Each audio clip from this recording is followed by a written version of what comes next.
Copyright. Noun. The exclusive right to make copies, license, and otherwise exploit a literary, musical, or artistic work, whether printed, audio, video, etc. Adjective. Of or pertaining to copyrights. Infringement. Noun. A breach or infraction, as of a law, right, or obligation. Violation, transgression. An act of infringing.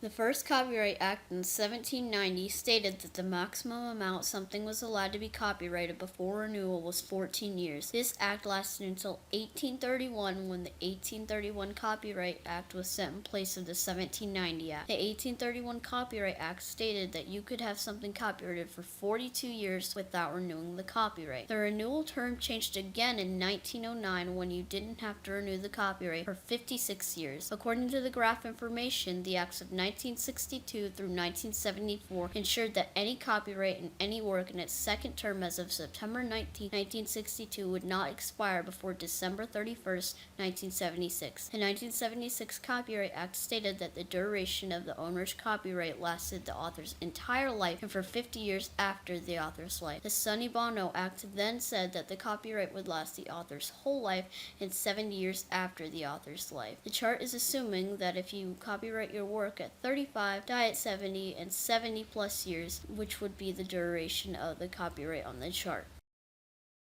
This is one example of a copyright infringement case that went to court. In the lawsuit, Fantasy Inc. claimed that John C. Fogerty copied their song's music Run Through the Jungle, but changed the lyrics to the song. Around 3 years later, the jury disagreed. So Fogerty won the case and was awarded $1,347,519.15 because of all the money he had to pay over the years for lawyers and the copyright he had to pay to defend. The district court found it appropriate to help restore to Fogerty some of the lost value of the copyright he was forced to defend. The decision was based on several factors. Fogerty's vindication of his copyright in The Old Man Down the Road secured the public's access to an original work of authorship and paved the way for future original compositions by Fogerty and others in the same distinctive swamp rock style and genre. In addition, Fogerty was a defendant author and prevailed on the merits rather than on the technical offense, such as the statute of limitations, latches, or the copyright registration requirements. Finally, the benefit conferred by Fogerty's successful defense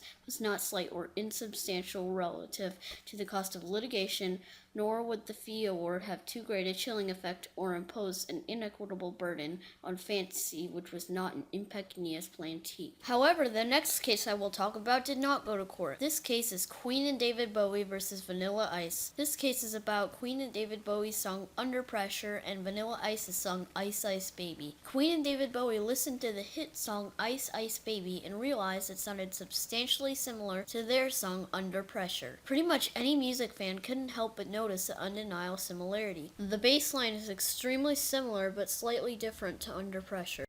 We sampled them from them, but it's not the same bass line. Like it goes ding ding ding diggy ding ding, ding ding ding diggy ding ding, ding ding ding. That's the way theirs goes. Ours goes ding ding ding diggy ding ding, ding ding ding ding diggy ding ding. That little bitty change.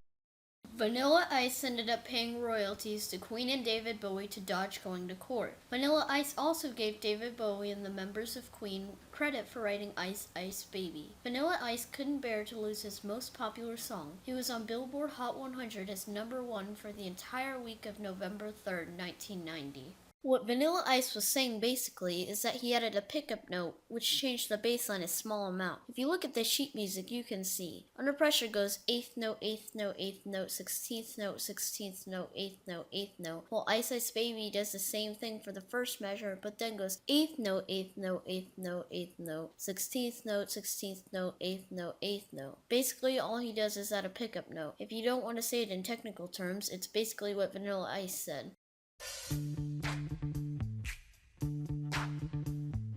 That's the way the bass line to Under Pressure goes. And that's the way Ice Ice Baby's bass line goes. Playing music publicly is not always against the law or violating a copyright. There are types of license you can pay for to get, which grants you the privilege of playing music publicly. BMI states these as the copyright license types and copyright rights. Public performing right. The exclusive right of the copyright owner granted by the U.S. copyright law to authorize the performance or transmission of the work in public. Public performing license. BMI issues license on behalf of the copyright owner or his agent, granting the right to perform the work in or transmit the work to the public. Reproduction right. The exclusive right of the copyright owner, granted by the Copyright Act, to authorize a reproduction of a musical work as in a record, cassette, or CD. Mechanical license. Music publishers issue license as copyright owner or his agent, usually to a producer, granting the right to synchronize the musical composition and timed relation with audiovisual images on film or videotape. Digital performance right. In sound recording, Sound Exchange along with record companies license the exclusive rights on behalf of copyright owners in a sound recording under U.S. copyright law to authorize many digital transmissions. Additionally, if you want to cover a song, the artists have to let you. The maximum they can charge you for a song is 8.5 cents. It doesn't matter if the artist hates you, they still have to let you cover their song. The artist will most likely just charge you 8.5 cents. That's if you want to cover a song on an album. If you want to play live, you can play any song you want. If you want to play a copyrighted song right in front of the artist who copyrighted it, you can. They can't physically stop you from playing the song, but they can still charge you if they want. If you are playing at a bar or venue, you can play at that place because the venue or bar most likely has a license and is responsible for having one. But say they don't, and the owner of the bar or venue gets caught. The owner and you are liable for being sued, but they will most likely go after the owner rather than the band, since the owner is responsible for having a license. The owner hired you, is liable, and they know where the owner of the venue or bar is.